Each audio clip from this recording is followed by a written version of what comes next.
Thank you so much for staying with us, and we begin our very first interview of the day. Today I told you when we were starting the program that we'll be focusing on the welfare of children who are living in the streets, families that are living in the streets and have children. And we are looking at it in terms of looking for a solution and creating opportunities for these young minds to even afford the basic necessities of life, one of them being education, because we all know that education is something that is like a key to life. Is when you educate a child, then you've given them all the opportunities that they need to be somebody in the society. Rarely do we focus on that when we are addressing the issues to do with the street families. All we think about is that they need food and clothing. But then again, how do we go a step ahead and do something more? So that is what we are talking about this morning, and I'm having a team from Kisumu Urban Apostolate Programs. I'll start by introducing the lady that we have on set. Her name is Christine Etakwa. She is the programs officer, and right now she's currently heading the Children Services Program. Thank you so much, Christine. And then we have Lawrence Ajwang. Lawrence Ajwang is also in the same organization as a learning support assistant. He's a retired teacher but has reinvented himself to continue doing what he's passionate about. Thank you so much, Lawrence and Christine, for joining me and having this very important conversation. Thank you. So let's first of all get to understand a little bit about why you find what you do important. Focus now is on the street children, and under the children's program, one of the major things that you're doing right now, including what Lawrence is engaged in, is looking at the area of education. Talk to us about why that is important. Why should we focus on that area, Christine? Okay, thank you very much for hosting us. And first, I'll say that issues of street children are some of the issues that have not been taken into consideration so much in this country. And the reason why I say this is because you get like many children are in the streets, and we only get support from outside donors to support us. Then too, you get like, when I talk about the education, you get like some children, the children that we are working with, some of them have been in school and they left school and went to the streets. And the reason why they're in the streets is because of some of the challenges that they have gotten at home. So education is very important, because at the end of it all, every one of us has gone through some education for us to be where we are today. So if at all somebody is not able to support these children and leave them in the street, the next thing we'll be having, there'll be thugs, they'll be mugging people in the streets, there'll be just a lot of things that are happening. And that's why we thank the donors that support us to be able to support these children, so that they are able to continue with their education and they are able to go back home and continue. And also we incorporate their parents so that they can see the importance. Running away to the street is not important, or just leaving the children without going without going to school is not important, because we have two categories of children that we work with. There are those ones who are 100% from the streets, and there are those ones who are living with their parents, and you get like some of their parents don't really concentrate on taking them back to school. They've neglected the children. They have neglected the children in a way, and so we work with them so that they can see the importance of taking their children back to school. All right. And Lawrence, one would think that a child who is in the streets, education would be the least of their priority. They're there, they're looking for food, they're looking for other things, and they're not thinking about something as important as education. You interact with these young minds on a day-to-day basis. Probably tell us, do they find this important? Are they even aware that this is their right as children? First of all, I appreciate your hosting and for the program. Thank you. Otherwise, what we have realized, especially me as I always say, not all street children have come for one reason. They have decided to join streets for different reasons. Yes. Some of them join not because of their wish, but because of the conditions at home. Some of them maybe have this and that problem.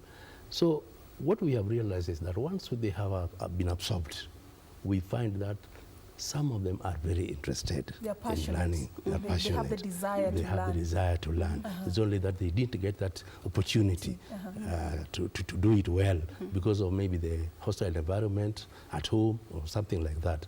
So we have realized that they are just like any other children.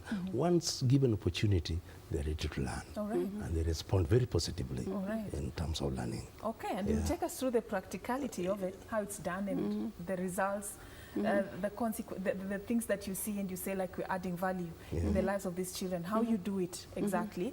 But before that, let's get to look at the scope of the problem. And you know, we are having this conversation at a time when most statistics are showing that we are having increasing numbers of street families each and every day. I don't know what is the situation in Kisumu. If you are to look at what is happening back in Kisumu, where would you put it in terms of the numbers of street families? Okay, in Kisumu we have a Street Children Consortium where we have over 14 organizations that are members of that consortium. And with the statistics that we have had for the years that have been there, I would say that with the organization, the efforts that organizations are putting into supporting children in the street, I would say the number has really reduced because of the support that organizations are giving. And through the consortium, we are able to, like previously, a child could come to the streets and come to the center. And after being in the center, knowing very well, Panperi will take me back home after 3 months, leaves the center and say, I'm going, because we don't like restrict them. So goes to another center and then starts the process again. But through the consortium, we have been able to curb that so that these children, if I'm coming from this organization, moving to this another organization, then through WhatsApp group, people are able to say that this child was in this organization and has moved. Are you able to come and support him, or you will start afresh with him? So by the time the child comes, he'll be told or she'll be told that you are in Agape, for example, and you have now come to KWAP. So how is KWAP going to support you? And then now the discussion begins. So nowadays they know that we communicate. Previously we never used to. They can't jump from one center to another. I think that's important because it prevents duplication of support. And with the limited resources that I know such organizations operate on, that would really go a long way in terms of support. Yeah. True. But then, if you look at you know the reasons why we are having the traffic towards the streets as opposed to back home, what would you say are those reasons? Why are we having a lot of young people finding streets as a way out when they do not have any other place to go? Because we have the push factors and the pull factors to the street. Yes. Because the push factors basically is like, for example, my parents have died and I have to survive. So I think the street is the most important place that I can move to. Then there's also the issue of, I don't want just to go to school. I move to the streets. And then there's those in hostility at home. I cannot stay at home, then moves to the street. There's poverty at home, I move to the street. And then there are pull factors, whereby I just want to come to town and see what is going on in town. My friends told me if I go to town, I'll see this, or I've been in the town. So there are many reasons that make these children come to the street. But I cannot just say that, because some of the children will run away from home because of poverty. Some of the children run away from home because I stole a cow. So you get like you are taking a child home and you reach in They're afraid of the discipline. Yeah, you reach at home and you're told, I don't want to see that child stole a cow. Yeah. But when you're doing the therapy and everything, you didn't realize this was happening. So when you reach home, definitely that's a child that you can't leave there because the family still has issues with him. So again, the social workers will go back and talk to the family and see how best they can reconcile this family together with the child. So we have the push factors, we have the pull factors to the streets. Yeah. I know you also have your own share of what they've told you led them to live the life that they live. Yes. So you can also give us your addition to that. Yeah, you find that, well, I would say majority of these children are orphans or single parents. Maybe a child loses a one parent and then remains with one parent, and then probably there is that hostility which may come from that surviving parent. So this one can make a child to run away from their home and join the street life. Some are orphans, and now because of no way to help, no way to survive, so they now look for an alternative they run to the streets for True. survival. So these are some of the things which are also contributing. And just as has been said, you see, some children are living in a condition of, some are living in rich families. True. They are And well off. They are Yeah. well off. They just The deliberately parent- choose to come. Yeah, they just deliberately streets. choose to come. Or rather becomes rebel Yeah.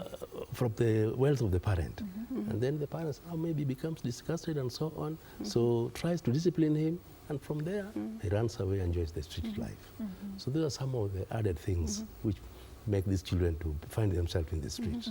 Yeah. Maybe just to link in Yeah. on what he has said, especially on the families that are well off. Go ahead. You get like some parents don't really understand the issues that are affecting their children. So you get like when a child is placed home, the parents tell you, look at this house, look at everything, look at his room, look at what. But that is not the problem that that child has. The child needs maybe like love, maybe needs like support from even school. But now some parents will look at it and say, I provide for these children and that is it. So I don't see how he can leave the home and go to the street.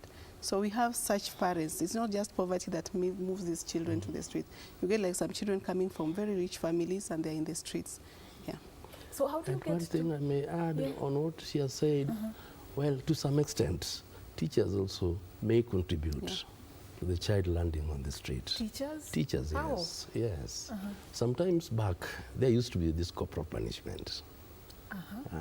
A child may fear being punished because of maybe an indisciplined case or a mistake he has done.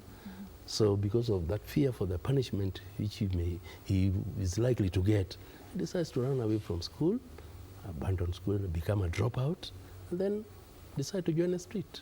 Yeah. So in that case, we may say that teachers may sometimes play a role, in the, contributing to yes, that. to But that then if matter. we go that direction, won't we be encouraging a culture of indiscipline that, you know, if I threaten or scare the child through my disciplinary actions, they may end up in the street. So let me just keep quiet and watch them live the life that they want to live. If we are gagged in that way, won't we be encouraging that culture? Because I think what needs to be done is parents talking to their children.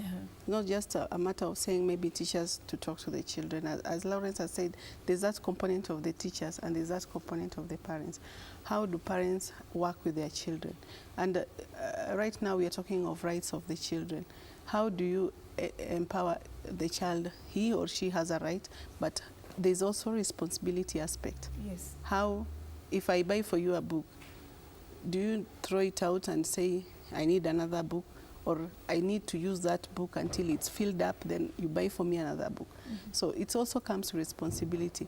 And one of our projects in WAP, we are able to support teachers through training them on child protection and also on inclusive education, so that they are able to support these children. Once they go back to school, how do you handle them? We also have the component of positive parenting. We also train the parents. How do you support this child? So that, and from the, because we have been able to train 211 parents, and from the 211 parents, they have been able to say that we have seen a difference. So these are children that have been rehabilitated. Rehabilitated, Now yeah. from the streets. Yeah. So you work with the parents. We work with the When now parents. they're working together and they're in that journey of rehabilitation, you Yeah. teach them now this is how you need to do things different so that they don't go back to where they used to be. Okay. So how do you get to convince these children to come to the centers or even agree to start the journey of rehabilitation? Because you have to agree with me. Some of them are just comfortable and they just want to live their life where they are. True. Yes, they just want to earn a living doing what they are doing in the streets. True. So how do you get into their minds and convince them that, you know, there is a better opportunity for you, there is education that you can pursue, and all those manner of things? Yeah. That is something that even people always ask, Yeah. because we have a very good team in Kisumu that we work with, and this a team of social workers who go to the streets. Some of them have been in the program for a very long time. Some of them have been there for more than 30 years, and they're able to build rapport with these children. Once you go to the streets, you'll talk to these children, because a street child, even if I ask you, like, you can meet them, you either give them money or you will tell them I don't have. But that engagement, like, why are you in the streets? what made you come to Very the few street. people Very think few about people that, do it. yeah. So these children, when the social workers go to the street and they see they are able to talk to them and ask them why they're in the street, and being that you have been doing this for more than 35 years, they know about the organization. We don't force them to come to this organization, but we invite them. So it's upon them to come to the center by themselves. As you had said, there are It's those ones. voluntary. It's voluntary. Yeah. So those ones, as you have said, there are those ones who have just decided that They're comfortable. they are comfortable. And surprisingly, they'll even call, because they call our social workers teachers. So when teachers, when they are in the streets, they'll tell them, Mwalimu, Mwalimu, there's a new child here. He wants to go to the center, but me, I won't come. So some of them will bring them and go back to the street. Because But for at least them, they're doing something. yeah, for them, they have been comfortable in the streets and they have decided that their life is in the street. So for these ones, as much as we still continue talking to them, some of them have been hardcores and we have been able to talk to them and they have come out of that and they have gone back home. But some of them, still the social workers go there because we also have street education that we do with them in the streets.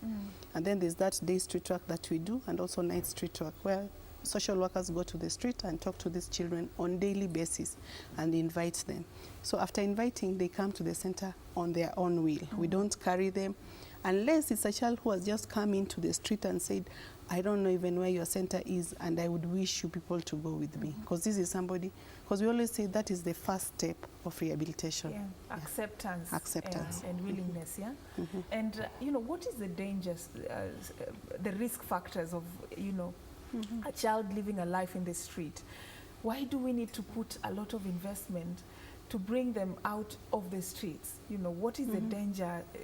What are the most dangerous things that can happen to a child who is in the streets? Lawrence, Yeah, maybe before I describe respond, that life. before I respond to that, you see, not all these children have this, they decide to stay in the street. They go there conditionally. Yes. I have got that experience when I was trying to go after them, look for them. I found that some of them have the desire to learn, but conditions have forced them not to learn. Yeah. Conditions have forced them to learn in the street. So once you introduce to him the idea of coming back to a learning situation, some of them are very positive Yeah. and they respond very well. And this is a way by which when they join us, you find them ready to learn, and once they are mainstreamed to normal schools, they succeed very well. Because it was just condition which made him to go to the street, not because he liked, but he wanted to learn. But the opportunity at home Was not there. could not allow So him now to learn. on to my question. Yes, Why should so- we encourage yes. more to come now on board and live the street life? Why is Yeah. it important? Why is This- it dangerous to continue existing in the streets? These children, if they are being in the street, they pose some dangers because they become a security risk. Some people lure them and make them become a security risk. They are being used to engage in certain things Crimes. which can bring burglary and the rest. So they become a security risk. Two, they are like any other children. And that life they lead in the street is very hostile. If you see them and practically see what is happening to them, you will sympathize with them. Because they don't have places to sleep. They go for this dustbin food. To get food, yeah. Yeah, to get food. So it becomes health hazard to them. So this is making them to behave, to develop attitude of hostility in them. So these are danger which, if allowed to continue the street, it's a danger to the nation, to the country, and to every community they live in. So those are some of the areas which make us to try as much as possible, find how we can absorb them and bring them on board so that they can at least join the rest of or other children in living a normal life. Yeah. Yeah. But I think also their security is at risk. And look at the young girls who are growing in the streets and the issues of being taken advantage of sexually. You know, they're exposed to so many dangers and risk Exactly. factors. We have a lot of young mothers who are in the streets, and you know, the cycle continues. You exist in the street, you get married in the streets, you have a family in the streets, and your children become street children, and the cycle always continues like that. I think it's important that we shift our mind towards now helping them to come on board and be absorbed in programs such as what you are doing, which brings me to the point of, you know, getting to understand more about this children, you know, services program. Tell me a bit more about what are some of the main points of focus in this particular initiative. Okay, our main focus, we do rehabilitation, and we invite children, as I talked earlier, we invite children from the streets and have a team of social workers who work with these children, child counselors who work with these children, and teachers who work with these children. So when they are accepted to come to the institution, then we are able to support them. Our main aim is to take them back home after 3 months, but it also depends. There are some children who their needs are different, and each child is unique. So there are those ones that you might work with them within 3 months, and there are those ones that you can make work with them within 6 months or even 1 year. So we try our best to support these children during a period of 3 months, but it depends with the child's needs. And then 2, we also have the non-formal education. When these children have come in, we support them with, we have trained teachers, P1 teachers, who support these children in classroom setup, whereby after coming from the streets, they are able to be supported in classroom setup. Then we have the child rights and advocacy, where we majorly focus on community empowerment in supporting parents to understand that there are issues that affect children that needs to be supported. So we empower families, community members on child protection and issues of child rights. And then now we have a project that now comes in as a new project. We call it Learning, Educating and Protecting Children. And now that is where our focus in very much now is moving to. So we support these children. We have an entry point. When these children have come into the center, we do screening through the Educational Assessment Center, where the curriculum support teachers come in and screen these children and identify the special educational needs. And from the screening that we have done, they have done over 650 screening for children. And from those screening, we have got over 500 children with special educational needs and communication disabilities. I feel like you're taking us too fast, you know, because I know the area of children with disabilities who are living in the streets is also something that has not been tapped, has not been discussed, has not been given the much priority it deserves. And that was one of the things that you were to talk about. But before we get there, you know, let's go step by step. We're still in this stage of education. Now, these children have accepted voluntarily to come to the centers, and they are there, and this journey of rehabilitation has started. And one of the things that you say you take them through is the education process. I'm curious to know, before we get that mind prepared for education, for science, for mathematics, for all those complex subjects, this child is still in that life. There is a lot going through their minds. There is a daily, you know, schedule that they're used to. There is a gang probably they were part of. How do you get to sit that mind down and start telling them formulas in mathematics and science? How do you get to do that? This would be better answered by you. Thank you very much. I think, you see, these children, one big danger they pose in the community is drug abuse. And when they are outside there, they're involved in a lot of drugs. Okay, back to the question. These children, once they have been maybe lured to come to join us, there is this special group which the program officer said, that is the EAC, the Education Assessment Resource Center. They come and screen these children, and they identify the specific area of weakness in the child. They come up with a special education need which probably has made him land into the street. So once they have identified this, they now link up with the teachers, the LSS, and so on.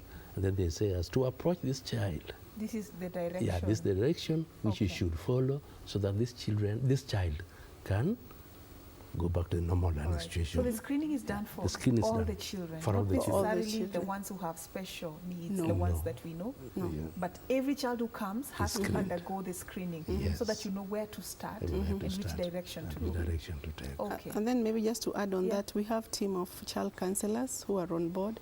We have team of social workers who are on board. So once this child comes in, the initial step that goes on, the child counselors now pick the case and start talking to this child. And by the time they talk to this child, they get to understand what are some of the problems and the needs of this child. And then after that, now they have a plan on how to support this child. Two, we don't just do education. Like when you go to a primary school, when you have come in and you have to go mathematics, Yeah, English, yeah, science, yeah. and so you get like they learn after some time. There's that recreational activities that take place, and then as they continue gradually, and then up to the time they fit in. Like right now, we have them in the center, but we don't put them 100% into classwork. Because like right now we have another activity that is going on. We have artists who are training them, who are having activities with them and artwork. So they don't go through classes right now because the schools have closed. Yeah. Yeah. So we try and look at how best can we support them. And the teachers always know, like sometimes even when they're in class, they'll just tell the teacher, Madam, we don't want to study. We feel like going to play. Well, that was But not because their daily yeah, life. because Absolutely. now what will the teacher do They at had that a lot of particular time to time? do what they want. He can say, please let us go now out for 5 minutes, then we come back. Yeah. At least now you'll have handled the situation at that particular Okay. time. Yeah. So you've trained these teachers on. Yeah. Do we have enough to cater for this one-on-one individual needs? Because we're talking at a time where teacher-pupil ratio is still a challenge. And Actually, how that's do we a challenge. get to address the specific needs of each and every child with the ratios that we Yeah, have? so with the ratios that we have, with the new project that we have, the learning support assistant, they assist these children in a classroom setup. Okay. So when the teacher has taught, then the learning support, like Lawrence, is able to support these children in a classroom setup and understand the needs of this child. And they're able to talk also to the teacher, who is now like the main person in that classroom, understand the needs of this child and how best they can assist that child. How do you deal with cases where probably somebody is a teenager, they've never stepped in any classroom, never, even class 1 or Yeah. preschool?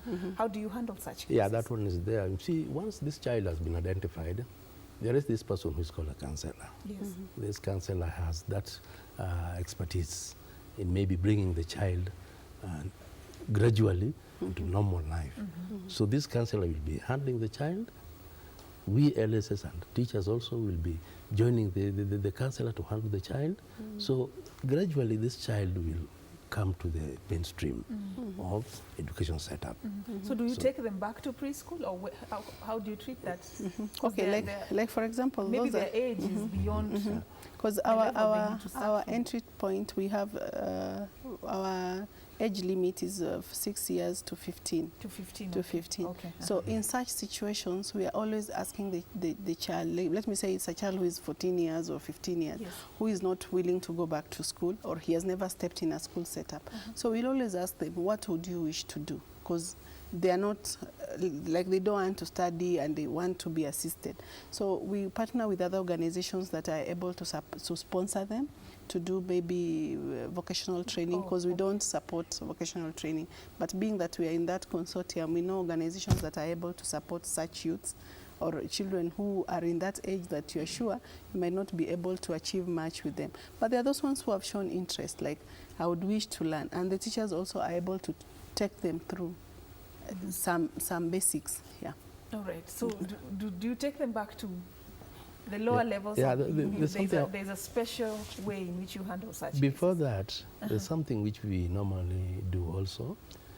While we are trying to find out how well we can treat this child, we also try to find out the background of the child. Okay. We find out maybe where the child originated from, maybe the parents and so on.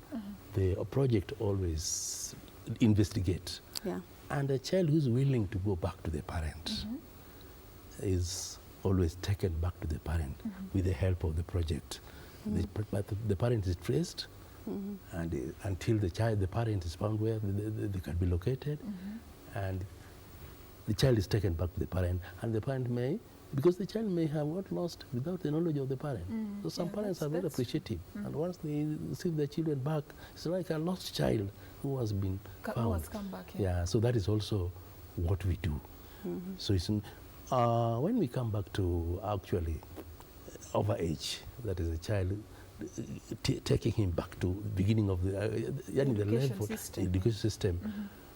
Once we have identified the level of the child, we try to see where we can allocate the child. Okay. Yeah. So there is that child who is technical oriented. And once we find that this child, although he did not get a learning opportunity, a classroom learning opportunity, he is technically inclined, we can try to see how he can be assisted by dealing with our partner organization, which Madam has said. Yeah, the vocational training. Vocational training. So let's talk about reintegration, because the aim is not to keep all of them at the center. There are some that can go back to their families and continue with their normal lives. How do you prepare the family for that time? What are the conversations you have with them? What is that journey like? And we are talking even of, we've had cases of stigma. Just the community knowing that this child was once in the streets, they feel like they're a threat. You're talking about security risks earlier. People feel like, you know, they're a threat to our security. Maybe we are not safe enough. So accepting that child back into the family and back into the community would be a bit tricky. How do you handle that kind of a situation? Okay. The team of social workers, let me just tell you from the inception, when the child comes to the center, there's that team of social workers who start working on that case. And they have case management, because we have house parents, we have the teachers, we have the child counselors who support the entire process of this child. So we have case conferences that they have and discuss each child. And then after that, once they decide on maybe a pre-visit needs to be done on this child, because maybe the issues that the child brought about were issues that could not just be, you cannot just go with the child, or there's a child who you will have to go with the child to understand the issues that he or she had brought about. Then after that, the child is taken back home, or the social worker has to travel to where this child is coming from and engage the parents and see how best they can support this child. So once that is done and the environment at home is good, previously we used just to take a child and go to the home and get back to the center. But nowadays we have to go to the chief's place and inform the chief that we brought this child, please support this child, or an assistant chief or anybody else who is administration. Some of them will go to the church elder and see how best they can support this child. And then we make sure we go to school and we take the teachers through how to support this child, than shouting at that child, you know, you are in the streets, that's why you are bringing these issues here. So, and that's why we are doing a lot of trainings with teachers to understand the issues of these children. Yeah. All right. And after, do you do like a post-mortem? Like, Yeah, do you follow up? Yeah, we do follow-up. Yeah, we have follow-up program. We do phone call follow-up. We do physical follow-up. So once a child has been placed home, there's that follow-up that has to be done maybe after 3 months and see how the child is progressing. And then after that, you can do a follow-up. The social worker can do a follow-up, phone call follow-up, and just to understand how the child is faring on. And then because of the limited resources that we have, we can only follow a child maybe for 2 years or 3. And then once we feel like this child is stable and can move on. We have some cases where the children, even themselves, will just come and say, I would wish to come and see you people, and have come just to see you people, and I go back home. So with such children, you cannot just tell them, no, we placed you home, you cannot come to the center. So they can come in and sleep for a night and they go back home. And we also encourage them, once they are in the center, they talk to these other children to see the importance of going home. So our main focus is making sure that each child who comes to the center really understand that there's that aspect of going back home. Yeah. Then we have the children that we are not able to trace their homes, we are not able to place them anywhere. So we work with the children's department, and the children's department has been able to put some of them onto foster care, and some of them have been moved to an institution that is able to support them more than what we are doing. Yeah. Those include even the ones that maybe their home environment may be dangerous for them, like maybe they were violated or maybe their rights were abused, that's why they ran away. I don't believe that would be a safe environment to take the child back. Because with the other project which we have the Child Rights and Advocacy Project, whereby we support children who have been abused and how best we can link them up. So in such environment, we always look for an alternative where the child can, and there's that discussion. If maybe, let me say, like if the father was the perpetrator or the stepfather was a perpetrator, then we are not able to place that child there. So there's a lot of discussion. The social workers will go out to the field and find out where this child can be comfortable. So there's that engagement. And also we invite the parents. Some of the parents are so happy to come to the center, and we just discuss with them the issues of their children. Oh, right. Yeah. Yeah. So Lawrence, as a learning support assistant, so you work with this child, and there is progress. You're monitoring how they're performing, and they're doing well. Exactly. And there's all that aspect of peer pressure. They have friends in the streets. They have that group they were part of. And not all of them came to the center. This child only managed to get this opportunity.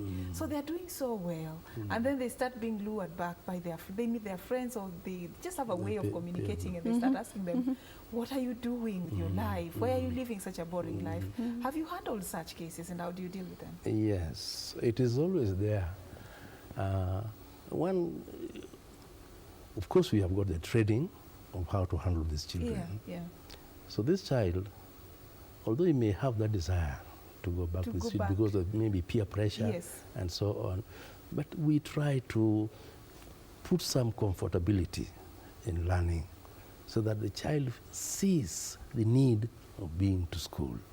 And the child is always asked, we normally investigate from the child, that if at all he has difficulties in learning, if at all he finds school is rather difficult to him, let him choose and see where exactly he can join to make his life comfortable, or maybe to develop his future life. So they don't feel like they're compelled they don't feel like that. Because we are removing that stigma from him or from her, that he is a neglected one. And of course, we try also to convince other children he's running with. We tell the children that, see, we have different problems at home. Your friend here may be having a problem at home, but don't see that one as an avenue of convincing him maybe to do this and that, have negative attitude. So we are also convincing other normal children to accommodate them and to make them part of them.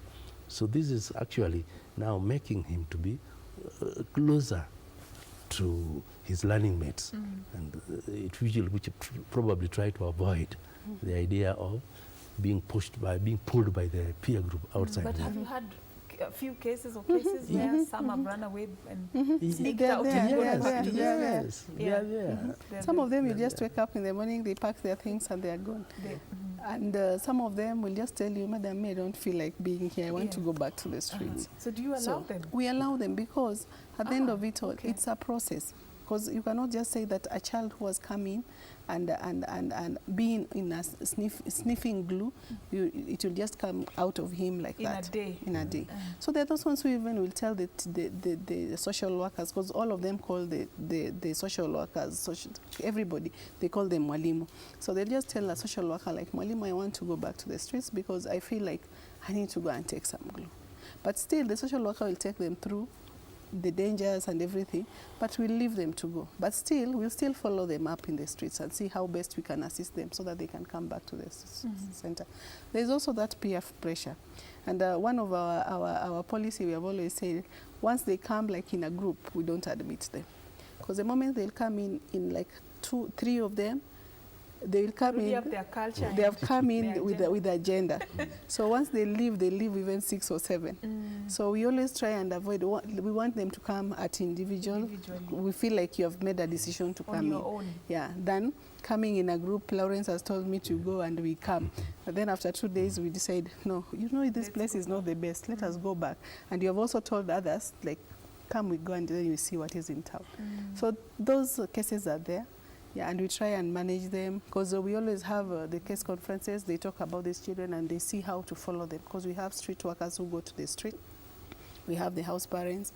We have the counselors who support them. All right. Yeah. Kristen, And sorry, maybe to add on Yeah. what she has Go said, ahead. we have noticed a case where a child, a street child, has come to join us. He stays here, and then he decides to run back to the street or to sneak back to the street.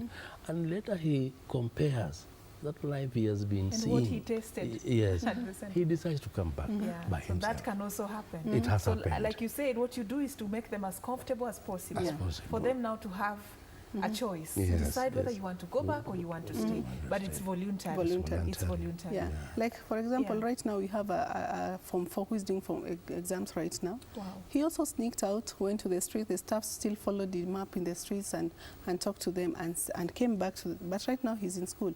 He's finishing his Form 4. He's always top 3 and he's doing very well. And in fact, what he told me that make sure I don't stop at Form 4. I want to go to university. To go beyond. Yeah. Wow, wow. That's a So success story. That's a right there. success story. Yeah. Something beautiful that this also comes with is the fact that it looks even at the children with the special needs, the one that have even speech problems and all that. You're sharing with me earlier, and you said, you train teachers on those kind of skills as well to cater for children with special disabilities. Yeah. Yeah.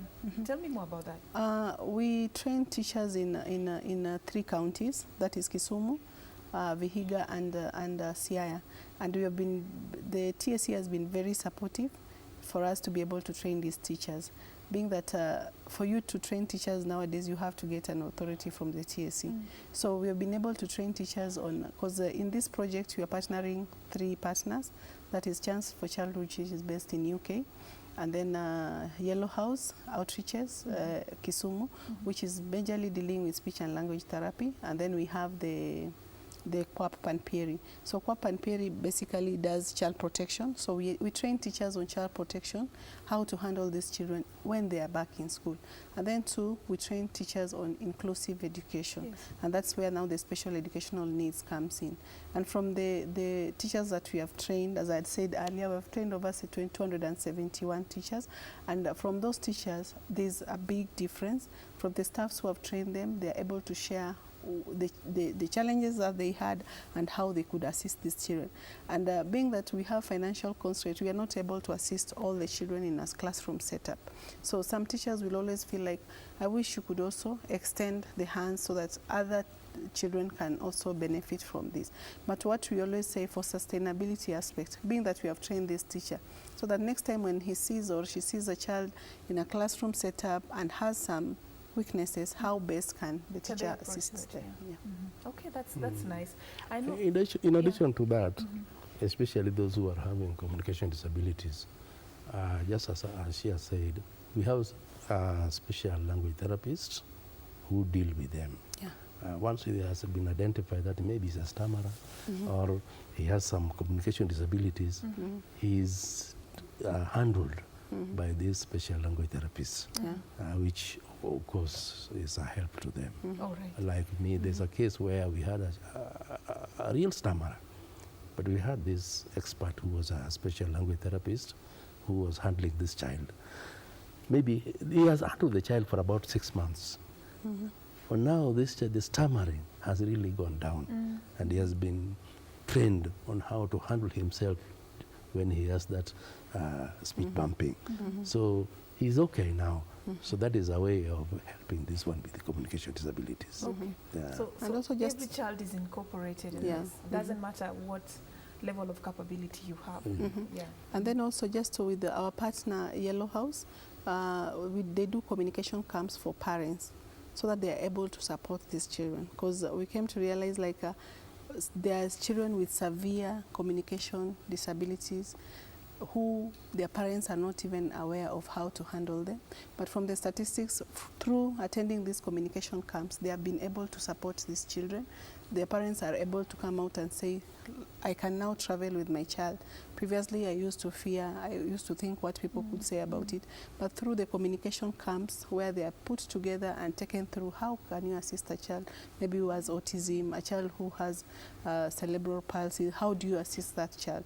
Because these are communication specialists. How do you assist that child? How can you communicate to such a child? Okay. Yeah. As we are about to bring this conversation to a close, I want you, Christine Lawrence, to talk to us about even as we make efforts to reduce the numbers or even eliminate the number of street families, how should we change our strategy so that it works? Because we seem to be investing a lot of billions and setting up centers and institutions and even having programs of awareness like what we are doing today, but we do not see much in terms of results. What do we need to do different so that we succeed? Okay, I think one of the things that we need to do differently is to support maybe organizations that are working with street-connected children, and being that these are a team of experts, they understand how to handle these children. Like last year alone, we were able to place over 111 children at home. This is just COP and PRI. Other organizations have their statistics. But now, can you imagine if we never did that? How many children could be in the streets? Over 100 and something. If no organization was supporting these children. Then two, I think being that, like for us, the government has been also helpful. We have also received some funding from the Ministry of Devolution to support, being that they now see the need of what we are doing. And we have been able to do rescue, rehabilitate through the support that we have received from the government. So this is something that if at all the government could take it up, because the funding when it came in, some organizations even were not aware, and then assist other organizations to build on this. Because I assure you, if you come to Kisumu, you'll not get many children as compared to other towns, being that the strategies that organizations that are working with street-connected children have put in place to support children. And also the government, the Children's Department has been very supportive. We have been able to work with them very closely, and they have been assisting everything that we are doing in the county. Yeah. All right, Lawrence, any addition? Yes. A way that will work. Exactly. Something that will work. Yeah. One, we are encouraging the public to be friendly to these children. Yeah. Let them not see the children as being hostile or being negative. So we are encouraging the public, whenever they meet these children, let them be friendly to these children. And then we have government planners. I think the education department should plan how this, maybe how they can mushroom many rehabilitation centers, which are maybe the form of vocation training centers, so that the children who are in the street, some of them can be lured to these training centers, not only in education setup, because some of them learn in the street because they fear school life. And once they are taken to vocation training centers, maybe in different areas, they identify where the child is qualified in or is talented in. It can be a musician, a dancer, carpenter, any talent the child may have. Let this talent be tapped, and then this talent to be built up in these training centers, which can of course be done very well by education centers, government planning sections. And also we are trying to encourage other organizations to come up and assist the way this organization is now assisting these street children. Let other organizations, it's a journey for all. Let us all come up, join hands, and see how we can bring these children back home in any set up life which can bring them. And just also understanding the needs of these children, especially on education, because you get many children have a challenge in education, which even some of us, like when they were being done for screening, you get like some of even the teachers themselves were not aware that this child has a challenge. So when this screening is done and understand that this child has a problem, how best are you able to support this child? And being that this learning support model, we have seen there's a very big difference with the children that have been supported through the learning support, because we have 72 that we are working with in Kisumu, and we have seen there's a big difference. For all the children that have gone through the learning support assistant, parents will talk about it and say, wow, I can see a difference in my child. Some of them will want even, now they want that attachment, like, I want this LSA to be the one who is supporting my child throughout the academic life. Maybe we're running out of time. I feel like we can have this conversation the whole day. But just a word, maybe very briefly. You see, there's this learning support assistant who has been engaged by this project. We were asking the government to come in, also to acknowledge the work which is being done by these people, so that they can be encouraged by at To least giving continue. for sustainability, so that they are at least made the program to remain. Yeah, because you have to even go Yeah. beyond Because just teaching. it is a Become project.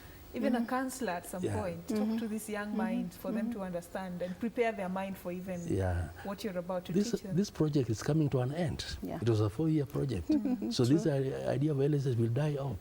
And the story may come back to So what next? stage one. Yeah. So what next? So this is what we are urging the government Yeah. Yeah. now to recognize this group so that they can give assistance you. for sustainability. All right. I like that.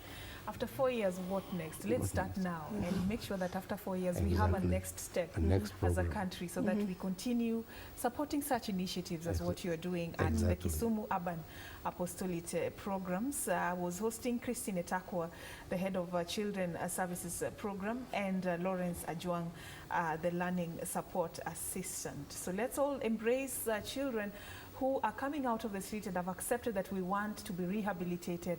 We want a new life. We want to start a new chapter in our life. Let's support them. Let's eradicate all forms of stigma and learn how we can be of help. And my challenge to you, wherever you're watching, we are used to, for the generous ones here, we're used to giving them a few coins when you meet them in the streets. Today, do something extra. Ask them what is their name.